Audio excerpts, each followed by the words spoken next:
C'est Vanessa. Donc aujourd'hui, je vais vous donner mes résultats pour l'examen du BTS SEO 2023. Alors, qu'est-ce que j'ai fait? Est-ce que j'ai réussi? Alors, premièrement, je tiens à dire directement que je n'ai pas passé toutes les épreuves. J'ai passé une partie des épreuves et le reste des épreuves, l'autre partie, je vais les passer l'année prochaine, si Dieu veut. Donc oui, c'est possible de faire ça. Tout simplement parce que en tant que candidat à distance, candidate qui passe le BTS à distance, j'ai 5 ans pour passer le BTS depuis mon premier passage. Donc moi, je ne veux pas le faire sur 5 ans. Par contre, donc, euh, il me semble qu'il faut que toutes les notes, si on passe en plusieurs fois, soient au-dessus de la moyenne, ou qu'on ait la moyenne partout, 10 ou plus. Je crois que c'est comme ça. Je suis pas certaine, mais d'après ce qu'on m'a dit, il me semble que c'est comme ça. Alors, pourquoi je ne me suis pas... Avant de vous donner mes notes, pourquoi je ne me suis pas présentée à toutes les épreuves? Parce que je n'étais pas prête, tout simplement. Par exemple, concernant l'épreuve E4, avec le portfolio et tout. Pourtant, j'ai déjà tous les projets, j'ai fait mon stage et tout. Mais j'avais pas fait, par exemple, la veille technologique. Pourtant, j'ai fait une vidéo dessus. C'est vrai, j'ai plein d'idées, mais j'ai pas encore fait ça. Et pour les autres épreuves, j'étais pas prête non plus. Je stressais et tout. J'aurais pu me présenter en anglais, mais je ne l'ai pas fait. Donc, je me suis présentée seulement à français, éco-droit et cybersécurité. Alors, il faut savoir que je me suis présentée en freestyle. Donc, ce n'était pas non plus... je n'étais pas préparée. Franchement, euh, pour le français, j'ai un bac L. Donc, j'ai des bases, j'ai la méthode. Donc, je suis allée comme ça. J'ai révisé qu'une vidéo sur le tableau de synthèse. Donc, le confrontation pour la synthèse le matin, avant de me présenter à l'épreuve. Pour les codois, je n'ai jamais ouvert un livre d'économie et de droit de ma vie. Je n'ai jamais pris de cours particuliers non plus. J'ai des notions des codois par rapport au journal et tout, à la télé, mais c'est tout. Et la cybersécurité, c'est des choses que je connais de moi-même.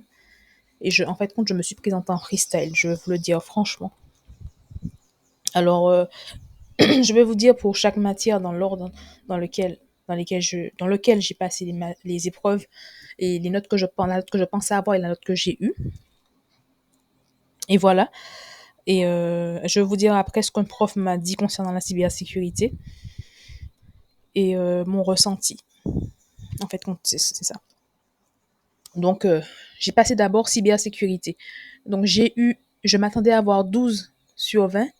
J'ai eu 10,5 sur 20. Et je remercie Dieu pour ça parce que pour quelqu'un qui n'a pas étudié les cours de study, mais qui a étudié d'elle-même avec ses propres connaissances et tout, et qui n'a pas du tout étudié les cours de study pendant l'année, chapeau, merci, j'ai eu ma moyenne. C'est pas extra, mais j'ai eu ma moyenne pour quelqu'un qui allait en freestyle. Hein. Ensuite, économie et droit. Alors, quel a été mon ressenti premièrement pour la cybersécurité? Alors, j'ai les épreuves sous la main.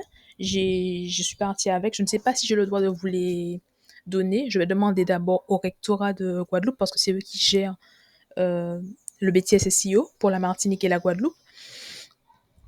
Donc, je vais leur demander si j'ai le droit de faire ça et si j'ai le droit de vous donner les épreuves, je vous les donnerai. Ne vous inquiétez pas. Je vais scanner, je vais vous les donner, je vais vous présenter ce que j'ai fait. Donc, cybersécurité, qu'est-ce qu'elle a été mon ressenti? Ça a duré 4 heures, coefficient 4. Donc, finalement, c'est la veille que j'ai regardé quelques vidéos et ces vidéos-là m'ont servi parce que je suis tombée sur ça. Il n'y avait pas que ça, évidemment. Donc, c'était la faille XSS. Ça se décline en plusieurs types de failles XSS. Et heureusement que je suis tombée dessus parce que je ne pense pas que j'aurais eu ma moyenne.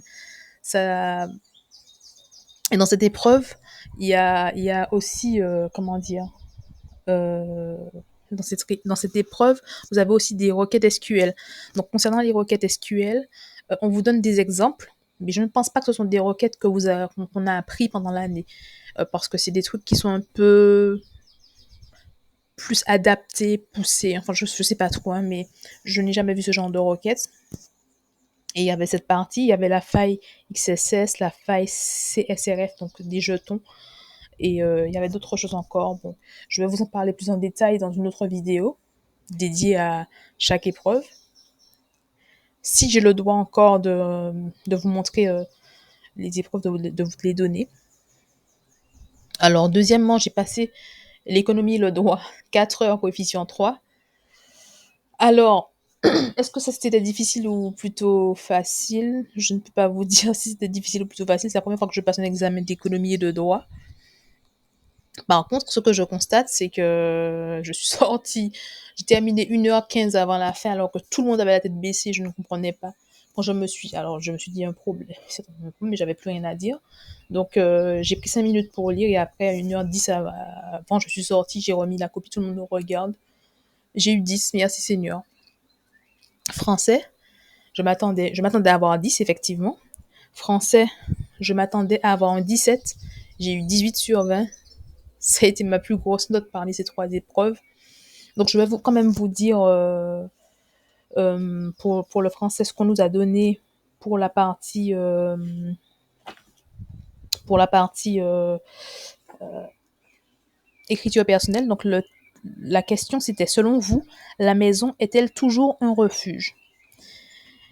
Alors, vous répondrez à cette question d'une façon argumentée en vous appuyant sur les documents du corpus, vos lectures et vos connaissances personnelles.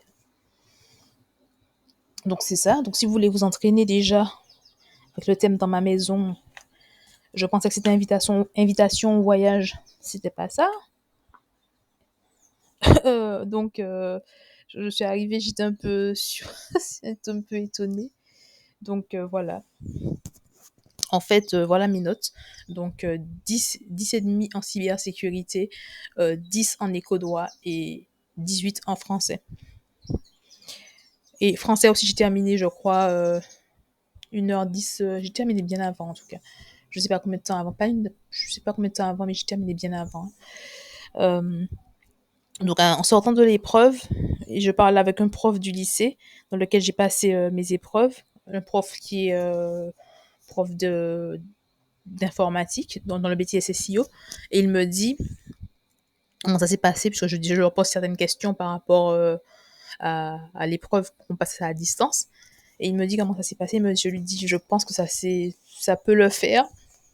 Je crois que je sortais de français, donc je dis, je pense que ça s'est bien passé. Ça va, j'ai fait un genre.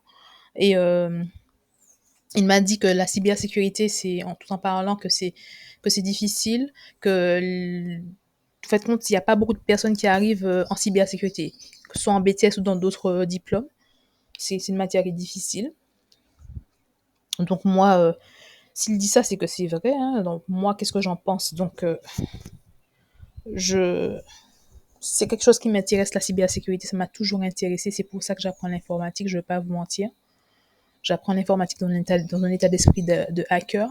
Et c'est vrai qu'il faut, ça permet d'inventer des choses, d'aller beaucoup plus loin quand on étudie quelque chose. J'aimerais bien faire des vidéos d'ailleurs sur la sécurité informatique, le hacking, tout ça, de choses que je connais de moi-même, surtout en orienté programmation, parce que je ne connais pas beaucoup de choses en réseau. Enfin, si, je connais des choses, mais c'est pas ce que vous pensez, c'est pas de la programmation. J'ai pas le même niveau en programmation du tout, du tout, du tout. Donc voilà. Et l'épreuve de français, est-ce que j'ai trouvé que c'était difficile? Donc non, il faut avoir des idées pour connaître la méthodologie. Donc j'ai donné mes arguments, mais c'était quand même un peu exigeant puisque vous savez quand vous avez l'exercice sur 40 points, le premier où il faut faire le tableau de confrontation. Enfin, c'est une méthode. Hein. Mais moi, j'ai ces coefficients de 2, en fait, l'épreuve de culture, c'est pas français, c'est culture et expression, communication, tout de ce genre, bref. Culture générale et expression, voilà. Donc voilà, je suis bien contente pour mes notes. Et puis, je vous laisse vous exprimer dans les commentaires si vous avez quelque chose à dire. Et à l'année prochaine pour la dernière partie, le dernier virage, pour voir si je l'aurai. Merci de m'avoir écouté et puis à l'année prochaine pour les autres épreuves. Bonne journée à vous et n'oubliez pas qu'il n'est jamais trop tard pour bien faire.